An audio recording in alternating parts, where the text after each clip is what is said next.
అఖండ 2 కోసం తమన్ భారీగానే ప్లాన్ చేస్తున్నట్టుగా తెలుస్తుంది. మొన్న చూసాం మిశ్రా సోదరులను రంగంలోకి దించారు మ్యూజిక్ కోసం, బ్యాక్గ్రౌండ్ మ్యూజిక్ కోసం. ఇప్పుడు సర్వేపల్లి సిస్టర్స్ అనే ఇద్దరు సింగర్స్ని రంగంలోకి దించడం కూడా చూస్తున్నాం. సో ఇప్పుడు వాళ్ళకి సంబంధించిన తమన్తో దిగిన ఫోటో వైరల్ అయిపోతుంది. సో మొన్న మిశ్రా సోదరులు వాళ్ళని రంగంలోకి దించిన మ్యూజిక్ కోసం ఇప్పుడు సర్వేపల్లి సిస్టర్స్ని కూడా రంగంలోకి దించడంతో తమన్ ఈసారి గట్టిగానే ప్లాన్ చేస్తున్నారు. అఖండాన్ని మించిన మ్యూజిక్, అఖండాన్ని మించిన బ్యాక్గ్రౌండ్ మ్యూజిక్, బాలకృష్ణ గారికి ఎలివేషన్స్ ఇవన్నీ కూడా ఈసారి ఇంకా ఎక్కువగా ఉండే అవకాశాలు ఉన్నట్టుగానే ఇప్పుడు నెట్టింత మొత్తం కూడా చర్చించుకుంటున్నారు.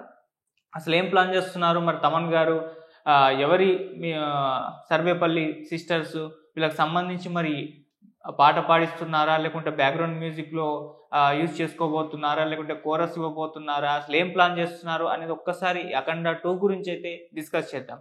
సో బాలకృష్ణ గారు అఖండ 2 పైన భారీ ఎక్స్పెక్టేషన్స్ ఉన్నాయి. సో ఇది ఆల్రెడీ క్రియేట్ అయి ఉన్నాయి, ఎందుకంటే అఖండ అప్పట్లో super duper block buster hit అవ్వడంతో సో ఆ ఇమేజ్ ఏర్పడింది అఖండకి.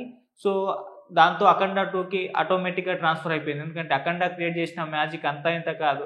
బాలకృష్ణ గారి డైలాగ్స్, బీజిఎం, ఆయన యాక్షను, బోయపాటి గారి డైరెక్షను, సో ఆయన మొత్తానికి ఆయన మొత్తం అఖండ గెటప్ అందరినీ కూడా అట్రాక్ట్ చేసింది. అదొక మంచి థియేటర్కల్ ఎక్స్పీరియన్స్ అప్పుడు ఇచ్చింది. సో థియేటర్లో మొత్తం కూడా జై బాలయ్య నినాదాలు, విజిల్స్, ఈలలు, ఆయన అఖండ గెటప్ ఎంట్రీ, ఇంటర్వెల్ నుంచి అయితే క్లైమాక్స్ వరకు ఎవరు కూడా సీట్లో కూర్చోలేదు. అటువంటి ఒక మంచి థియేటర్కల్ ఎక్స్పీరియన్స్ అయితే అప్పుడు ఆ సినిమా ఇచ్చింది.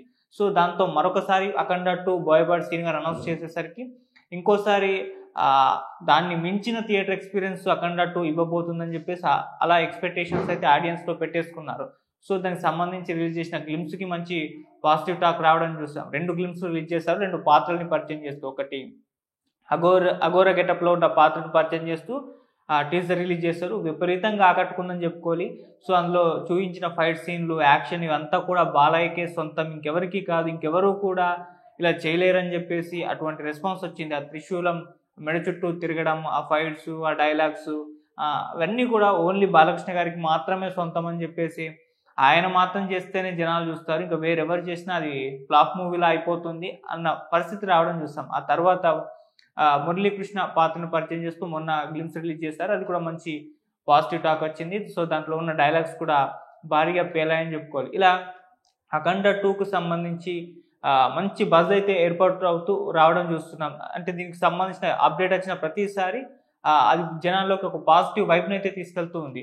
మళ్ళీ ఈ సినిమాకి సంబంధించి అంటే అఖండ విషయంలో బాలయ్య గారు మాస్ యాక్షన్, ఆయన డైలాగ్స్ అవన్నీ ఒక ఎత్తు, బోయపాటి గారి డైరెక్షన్ ఒక ఎత్తు అయితే తమన్ గారి బీజిఎం కూడా ఇంకొక ఎత్తు. సో ఆ సినిమాకి మ్యూజిక్ అనేది పెద్ద అడ్వాంటేజ్ అని చెప్పుకోవాలి. అంటే థియేటర్లో అంత మంచి ఎక్స్పీరియన్స్ ఇవ్వడానికి తమన్ గారి బీజిఎంఏ కారణం. సో వీళ్ళు ముగ్గురు సినిమాకు హీరో పాత్ర పోషించారు. బాలకృష్ణ గారు, తమన్ గారు అండ్ బోయపాటి గారు, అలా ముగ్గురు హీరోలై ఆ సినిమాను మనకు చూపించడం జరిగింది. సో అలా థియేటర్ ఎక్స్పీరియన్స్ అది ఇవ్వడంలో, ఆ బ్యాక్గ్రౌండ్ మ్యూజిక్, ఆ మ్యూజిక్ అవన్నీ కూడా మనల్ని అట్రాక్ట్ చేయడంలో తమన్ గారి పాత్ర ఎంత ఉందో మనం ప్రత్యేకంగా చెప్పాల్సిన పని లేదు. సో దాంతో ఇప్పుడు అఖండ 2కి కూడా ఆ స్థాయిలో తమన్ గారు బీజిఎం ఇచ్చేందుకైతే పెద్ద ప్రయత్నాలు అయితే చేస్తున్నారు. దానికోసం రకరకాల సింగర్స్ని, సో ఇప్పటి వరకు కూడా అంటే పరిచయం లేని వాళ్ళని కూడా తీసుకొచ్చి దీనికోసం పెద్ద ఎత్తున ప్లాన్ చేయడం మనం చూస్తాం. సో మొన్ననే చూస్తాం మిశ్రా సోదరులు రంగంలోకి దించారు. వాళ్ళు అలవోకగా సంస్కృత శ్లోకాలు ఏకదాటిగా ఎటువంటి తడబాటు లేకుండా పలుకుతూనే ఉంటారు. సో చూసే వాళ్ళకు అసలు ఎలా ఇది సాధ్యం అన్నంత లెవెల్లో వాళ్ళు ఆ సంస్కృత శ్లోకాలు పలకడం మనం చూస్తాం. ఆ వీడియోలు, ఆ విజువల్స్, అంటే వాళ్ళకి సంబంధించిన వీడియోలు అన్నీ కూడా వైరల్ అవుతాయి. అయితే ఇప్పుడు వాళ్ళిద్దరిని రంగంలోకి దించేసరికి ఖచ్చితంగా తమన్ గారికి చాలా గట్టిగానే ప్లాన్ చేశారని చెప్పేసి అందరూ భావించారు. సో వీళ్ళు సంస్కృత శ్లోకాలతో అంటే సాహిత్యాన్ని, సనాతనాన్ని మిక్స్ చేస్తూ వీళ్ళు ఇచ్చే బ్యాక్గ్రౌండ్ మ్యూజిక్ అనేది అటు బాలకృష్ణ గారిని ఎలివేట్ చేస్తూ ఉంటే అది ఒక మంచి థియేటర్కల్ ఎక్స్పీరియన్స్ అవుతుంది. సో అది ఐఫీఎస్ట్ ఫ్యాన్స్కి అయితే అందరికీ కూడా ఐఫీఎస్ట్ లాంటి ఒక ఎక్స్పీరియన్స్ అయితే ఇస్తుందని చెప్పేసి భావించేశారు. సో అలా ఆ న్యూస్ బయటకు రాగానే వాళ్ళిద్దరికీ మంచి పేరు వచ్చేసింది, మంచి పాపులారిటీ వచ్చేసింది. సో వాళ్ళకి సంబంధించి ఆ రోజంతా కూడా నెట్టింట వాళ్ళకి సంబంధించిన ఇన్ఫర్మేషనే చక్కర్లు కొట్టడం చూస్తాం. అయితే ఇప్పుడు ఇంకో ఇద్దరు పేర్లు కూడా వినిపిస్తున్నాయి. అంటే వీళ్ళు ప్రముఖ సింగర్స్ సర్వేపల్లి సిస్టర్స్, వీళ్ళను కూడా ఇప్పుడు అఖండ 2 సంగీతం కోసం అయితే రంగంలోకి తీసుకొచ్చేస్తారు. వీళ్ళకి మంచి క్లాసికల్ టచ్ ఉంది. సోషల్ మీడియాలో మంచి పేరు కూడా సంపాదించుకున్నారు. సో, వీళ్ళు కూడా పాటలు చాలా మధురంగా పాడతారు. సో, దానికి సంబంధించి సోషల్ మీడియాలో వీడియోలు కూడా ఎప్పుడు వైరల్ అవ్వడం చూస్తాం. సో, వీళ్ళని కూడా వీళ్ళ టాలెంట్‌ని కూడా గుర్తించి తమన్ గారు 'అఖండ 2' మ్యూజిక్ కోసం రంగంలోకి దించడం చూస్తున్నాం. సో, వీళ్ళతో పాటలు పాడించాడా? లేకుంటే కోరస్ ఇప్పించాడా? లేకుంటే బ్యాక్‌గ్రౌండ్ మ్యూజిక్‌లో సంబంధించి ఏమన్నా మ్యాజిక్ చేశాడా? అని చెప్పేసి అందరూ కూడా చర్చించుకుంటున్నారు. ఇలా మ్యూజిక్ కోసమే వీళ్ళని రంగంలోకి దించడం అనేది ఇంకా సినిమాకి మ్యూజిక్ ఏ స్థాయిలో ఉండబోతుందా అని ఇప్పటి నుంచే చర్చలు కూడా మొదలుపెట్టేశారు. సో, 'అఖండా'కే చాలా చోట్ల స్పీకర్లు పగిలిపోయాయని చెప్పుకోవాలి. మరి ఇప్పుడు 'అఖండ 2' మ్యూజిక్ వచ్చేసరికి ఇక ఏ స్థాయిలో తమన్ కొడతాడో చూడాలి. అందుకోసం వెయిట్ చేయాలని చెప్పేసి అభిమానులు వెయిట్ చేస్తున్నారు. ఇంకో విషయం, ఆల్రెడీ ఇది సెప్టెంబర్ 27న 25న రిలీజ్ డేట్ అప్పట్లో ప్రకటించారు. అయితే తర్వాత టైం కావాలని చెప్పేసి పోస్ట్‌పోన్ అయింది. అయితే ఎందుకు టైం కావాలి అని అన్నప్పుడు తమన్ గారికి మ్యూజిక్ ఇవ్వడానికి టైం సరిపోలేదు. సో, అందుకోసం ఆయన కాస్త టైం తీసుకొని టైం కావాలన్నారైతే ఈ విధంగా పోస్ట్‌పోన్ చేసుకున్నామని చెప్పారు. సో, దీన్ని బట్టి అర్థం చేసుకోవచ్చు.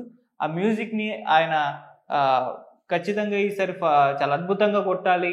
ఆల్రెడీ నందమూరి తమన్ అన్న పేరు పడిపోయింది. దాన్ని ఇంకా నిలుపుకోవాలని చెప్పేసి కాస్త టైం తీసుకొనైనా సరే ఒక మంచి థియేట్రికల్ ఎక్స్‌పీరియన్స్, స్పీకర్లు బద్దలయ్యే మ్యూజిక్ అయితే కొట్టాలని చెప్పేసి ఆయన కూడా ఫిక్స్ అయిపోయారు. అందుకోసం ఆయన మొత్తం కూడా ప్రయత్నాలు చేస్తున్నారు.